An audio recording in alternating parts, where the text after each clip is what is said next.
খতিব সাহেবের হুজরা থেকে পায়ে হেঁটে আসছি, জুতা ওখানে রাখে আসছি।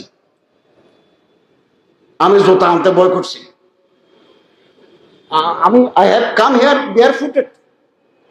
প্রফেসর আকম আব্দুল কাদের সহ আমি আমার জুতা রাখে আসছি হুজরা শরীফে। এখানে আসলে আমার কেউ নিয়ে যায়, তুরস্কের জুতা, 5,000 টাকা দাম। পৃথিবীর কোন দেশে নাই, পৃথিবীর কোন দেশে। ইন্টারন্যাশনাল ইসলামিক ইউনিভার্সিটি ইসলামাবাদে 25 সালে সফর করতে গেছি। তারা বললো, স্যার যেখানে ইচ্ছা সেখানে রাখেন, আপনার কোনো অসুবিধা হবে না। কি